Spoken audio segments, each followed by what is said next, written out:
They went extinct over 10,000 years ago, but now, dire wolves are back. Not in a movie, not in a dream, in real life. Thanks to cutting-edge science, 3 living pups, Romulus, Remus, and Khaleesi, have been born in 2024 and 2025. These are not fantasy creatures or computer graphics. They are living, breathing predators engineered from ancient DNA and modern genetics. In this video, we're diving deep into the incredible story of how scientists pulled off one of the most dramatic biological feats of the century, resurrecting an Ice Age legend. We'll uncover how it was done, what these animals are really like, the mind-blowing technology that made it possible, and the massive questions this raises for our future. Is this the dawn of de-extinction? Or are we playing with powers we don't fully understand? Keep watching to find out what the real reason is that they brought these wolves back from extinction. Because the real reason is terrifying. Don't forget to like, subscribe, and hit the bell so you never miss a story this epic. Before we dive into the science that brought them back, let's talk about what dire wolves actually were, and why their return is such a big deal. Dire wolves weren't just big wolves. They were apex predators of the Ice Age. Massive, muscular beasts, weighing up to 150 pounds, with bodies built for power. Picture something that looked like a wolf, but larger, thicker, and more intimidating. They had massive skulls, bone-crushing jaws, and a wide, sturdy frame that made them ideal for taking down huge prey like Ice Age bison, horses, even young mammoths. Their coats? Likely thick and light-colored, built to survive frigid temperatures across North and South America. You can imagine them as ghosts of the tundra, white shadows stalking ancient plains and forests during the Pleistocene epoch. For thousands of years, they were untouchable predators, feared by everything on 4 legs. We've found thousands of dire wolf fossils, especially in places like the La Brea tar pits in California, one of the richest fossil beds on the planet. There, the bones of over 4,000 dire wolves have been uncovered, often alongside the remains of their prey and other predators. It's a haunting graveyard, a glimpse into a lost world ruled by these fearsome creatures. But here's the wild twist. For a long time, scientists thought dire wolves were just larger cousins of the gray wolf, maybe a slightly beefier version adapted to the cold. But recent DNA studies shattered that theory. Dire wolves and gray wolves are not close relatives at all. In fact, they split from a common ancestor over 5 million years ago. They evolved separately on different continents and just happened to look similar, a case of convergent evolution, not close kinship. Think of them more like evolutionary strangers in matching costumes. Then, roughly 10,000 years ago, everything changed. As the Ice Age ended, so did the megafauna, huge animals that dire wolves depended on for food. Climate change, combined with overhunting by humans, caused a mass extinction. Without their prey, the dire wolves vanished too, and for millennia, that was the end of their story. Until now. Now that you know what dire wolves were, here's where it gets crazy. Let's break down exactly how scientists brought them back to life. It all starts with bones, ancient fossilized bones pulled from the earth, some over 70,000 years old. In particular, researchers targeted 2 rare, well-preserved samples: a 13,000-year-old dire wolf tooth found in Ohio, and a 72,000-year-old skull unearthed in Idaho. From deep inside these fossils, specifically the dense inner ear bones, they extracted traces of ancient DNA. Now, recovering ancient DNA is no small feat. After tens of thousands of years, most DNA degrades into tiny, fragmented pieces.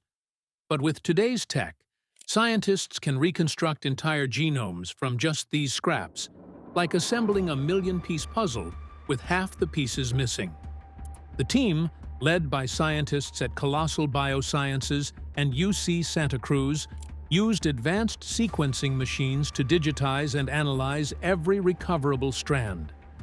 They managed to rebuild 2 full dire wolf genomes, a complete genetic blueprint of an animal that hadn't walked the earth in 10,000 years. But here's where things took a shocking turn. When they compared the dire wolf DNA to that of modern canines, gray wolves, coyotes, jackals, they expected to see close similarities. But instead, they found something totally unexpected. Dire wolves aren't even closely related to gray wolves. In fact, the 2 species last shared a common ancestor over 5 million years ago. This wasn't a big wolf cousin. This was a completely separate evolutionary lineage, one that evolved its wolf-like appearance independently. That means the dire wolf didn't just look wild. It was wild, all the way down to its DNA. With that genetic map in hand, scientists now had a choice. Let the dire wolf remain a digital relic, or try to bring it back. Guess which one they picked? Using the genome as a guide, the team began engineering what can only be described as a genetic time machine. Their plan: start with the DNA of the dire wolf's closest living relative, the gray wolf, and then edit it to match dire wolf DNA. Using the revolutionary tool CRISPR-Cas9, they precisely rewrote 14 key genes that determine physical traits like body size, skull shape, jaw strength, limb length, fur density, and even vocalization. These weren't random tweaks. Each edit was carefully matched to ancient dire wolf code, making the modern wolf's DNA more and more like its prehistoric cousin.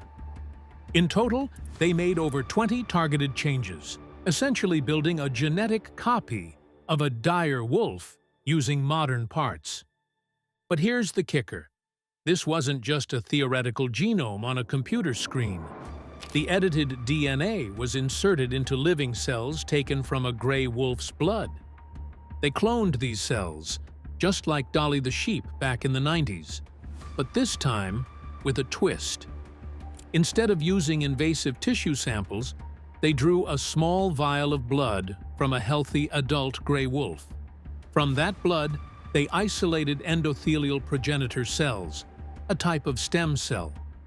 After making the genetic edits, they took the nuclei of these cells and inserted them into egg cells from dogs, eggs that had had their own DNA removed. These reconstructed embryos, half modern, half ancient, were grown in a lab and then implanted into surrogate mothers. And here's the part that still feels like science fiction. The surrogates weren't wolves. They were domestic dogs. Big, healthy hounds capable of carrying large pups. Why dogs? Because they're more cooperative, easier to care for, and still close enough genetically for the embryo to develop properly.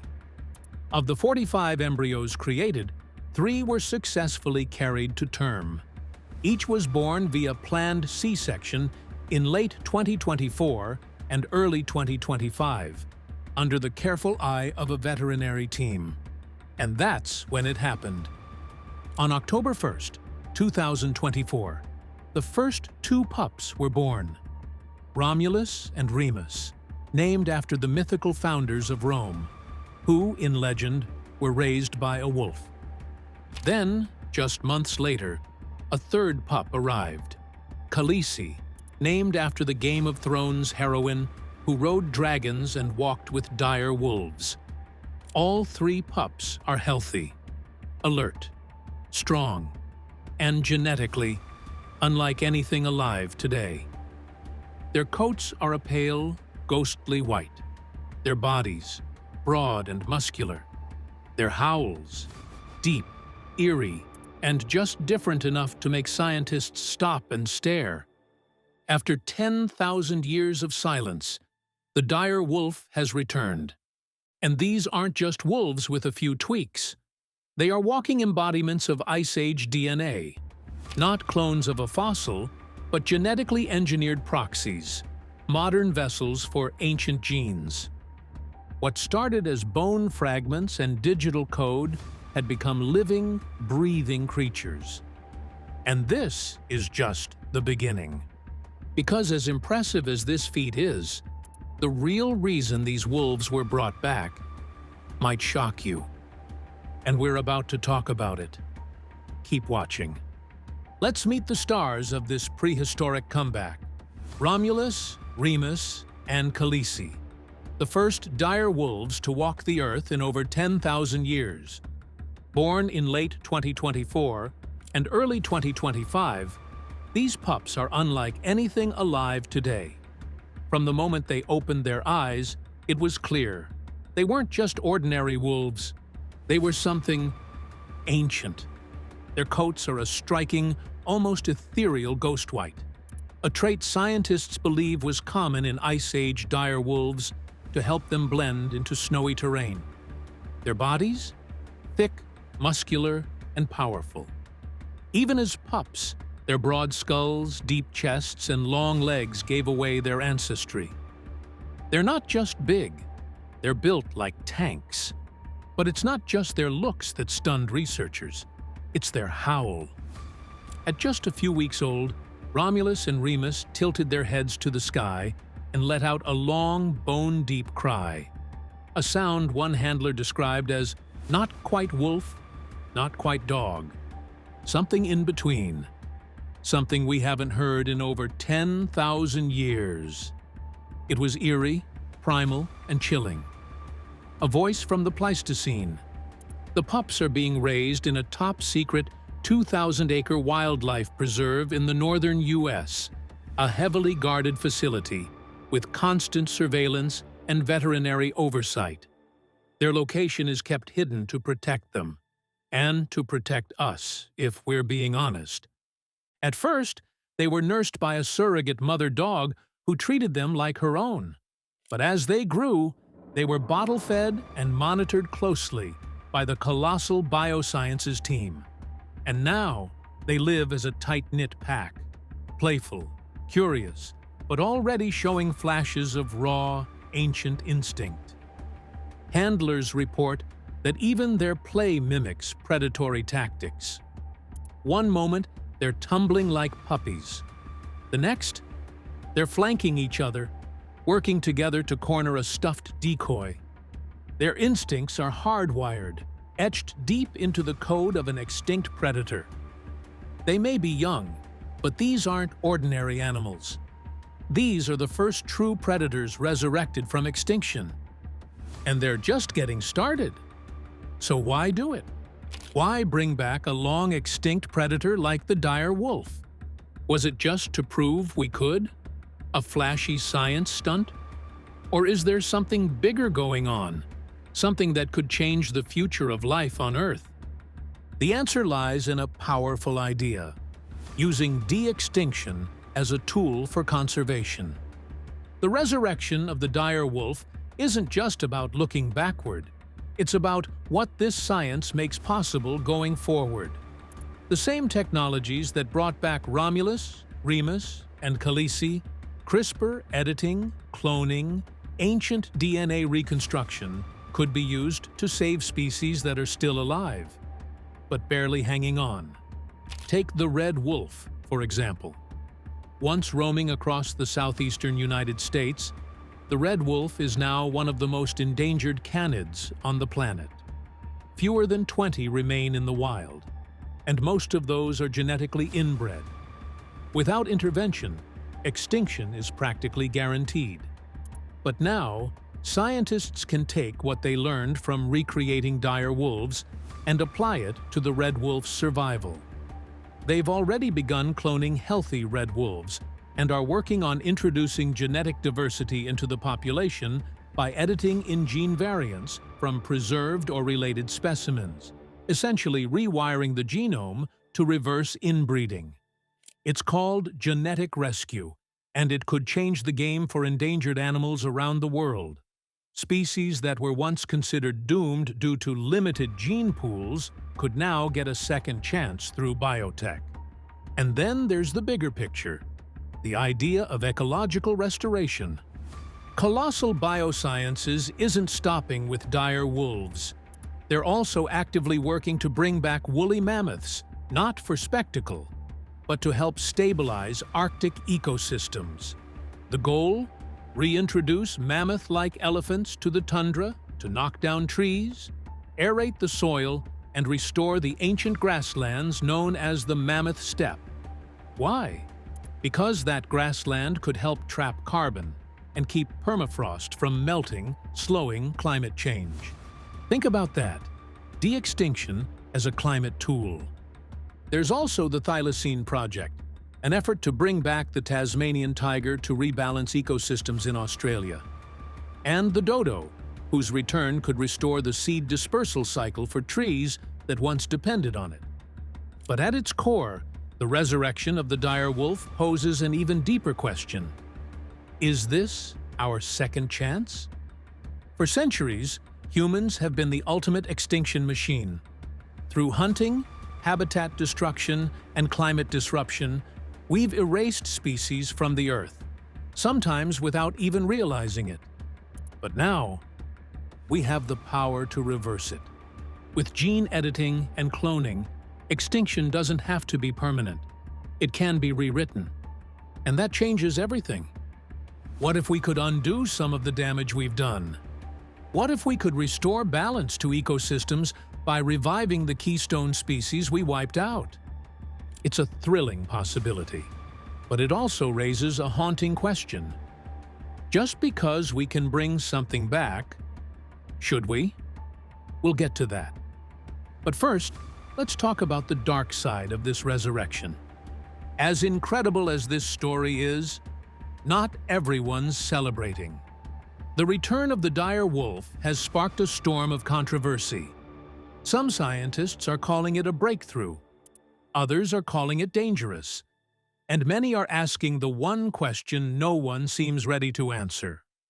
Are these really dire wolves, or just high-tech imposters? Let's start with the science. Yes, Romulus, Remus, and Khaleesi have genes edited to match those of ancient dire wolves. Yes, they look the part, broad skulls, powerful builds, and that eerie white coat. But genetically, they're still built on the chassis of a gray wolf. Only 14 to 20 key genes were changed. That's a fraction of the full genome. So are they truly dire wolves? Or are they just genetically modified gray wolves with Ice Age cosplay? Some experts say no amount of editing can bring back a species exactly as it was. Dr. Julie Meechan, who helped decode the dire wolf's genome, put it bluntly. What we have is something new, a mostly gray wolf that looks like a dire wolf. Others argue that species aren't just made of DNA. They're shaped by culture, environment, and evolutionary history. The original dire wolves were pack animals that learned to hunt from their elders. They lived in Ice Age ecosystems with prey, predators, and dynamics we no longer have. These new wolves? They're raised by humans. They've never seen a mammoth, never hunted bison, never been part of a true wild pack. So even if the genes are close, the soul of the species may be gone. It's a haunting philosophical question. If it howls like a dire wolf, is it one? But beyond the taxonomy debate, there are ethical concerns, serious ones. Cloning and gene editing don't come without risks. Creating these animals involved dozens of embryos, surrogate pregnancies, and trial and error. In many past cloning attempts, like with sheep, cows, and horses, only a small percentage of embryos survive. The rest? They fail to implant, miscarry, or suffer health issues like organ failure. Even when births succeed, cloned animals sometimes struggle with immune system problems, developmental defects, or shortened lifespans. Colossal Biosciences says it took every precaution, using non-invasive blood samples, choosing healthy dog surrogates, monitoring pregnancies closely, and Romulus, Remus, and Khaleesi. So far, they're healthy and thriving. But ethicists still warn, just because it worked this time doesn't mean it always will. There's also the issue of playing God. When humans start rewriting genomes, resurrecting species, and tinkering with evolution, we enter morally gray territory. Are we restoring nature or rewriting it in our own image? Some worry that de-extinction creates a dangerous illusion, that extinction isn't forever. If we think we can just bring back any species, will we stop trying to protect the ones we still have? It's a valid concern. Conservation groups have already raised red flags. They argue that millions of dollars are being poured into resurrecting the past, while real species, rhinos, tigers, orangutans, are slipping away right now. "We don't need to bring back dire wolves," one critic said. "We need to stop creating more ghosts." Still, supporters say this isn't either-or. The technology developed for dire wolves can also help living species. It's not about replacing conservation, it's about supercharging it with tools we've never had before. So, are these animals marvels of modern science? Or cautionary tales in the making? That's the dilemma. That's the debate. And it leads us to the final, most chilling part of the story. Now that dire wolves walk among us once again, what's next? Colossal Biosciences, the company behind their resurrection, is just getting started. The dire wolf was only the first of many planned comebacks. Next up, the woolly mammoth. That's right, scientists are working to bring back one of the most iconic Ice Age giants. Not as a novelty, but with a mission. The goal is to engineer cold-resistant elephants with thick fur, insulating fat, and specialized blood, then release them into the Arctic tundra. Why? Because mammoths once played a crucial role in maintaining the mammoth steppe, a grassland ecosystem that helped keep permafrost frozen. By knocking down trees, trampling snow, and fertilizing soil, they actually helped stabilize the climate. In today's world, where melting permafrost threatens to release massive amounts of greenhouse gases, mammoth-like animals could become unexpected climate heroes. If that sounds wild, wait until you hear about the thylacine. Also known as the Tasmanian tiger, this marsupial predator went extinct in the 1930s. Now, Colossal is using advanced gene editing to bring it back, starting with the genome of a tiny marsupial called the dunnart. The plan is to reintroduce thylacines to Australian ecosystems where their absence has caused prey populations to spiral out of control. And then there's the dodo, the most famous extinction story of all time, wiped out by humans within a century of discovery. Colossal wants to bring the dodo back by editing the DNA of its closest living relative, the Nicobar pigeon. The goal? Restore the lost ecological role the dodo played on the island of Mauritius, including helping native trees reproduce. But with all these animals making comebacks, people are starting to ask, are we building the real-life Jurassic Park? Could we see fenced-in, high-tech wildlife reserves filled with animals from the past?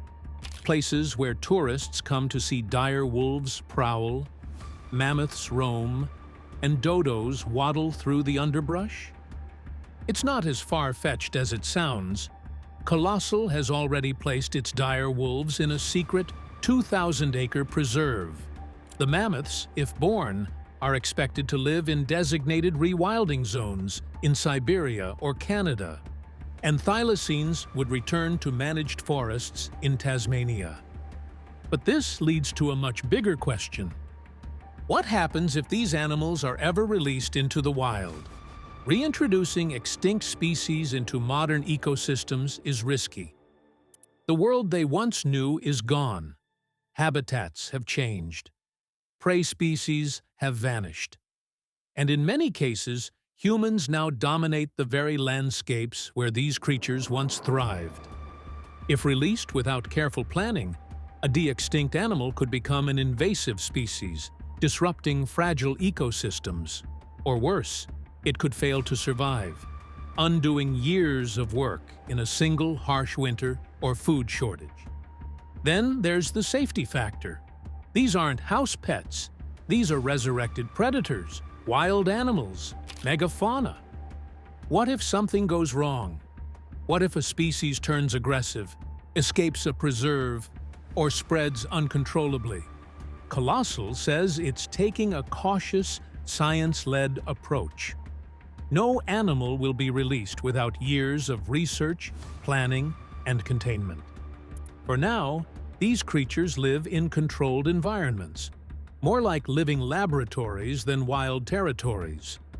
But make no mistake, we are on the edge of a new era, a time when extinction might no longer be permanent, when ancient species return not just to museums and fossils, but to the forests, the tundras, and maybe, one day, our own backyards. And as breathtaking as that sounds, it also begs one final question.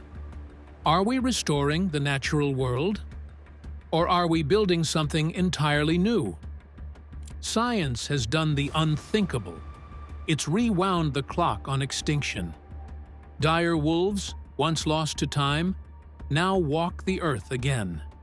Through ancient DNA, gene editing, and bold innovation, we've crossed a threshold once reserved for science fiction.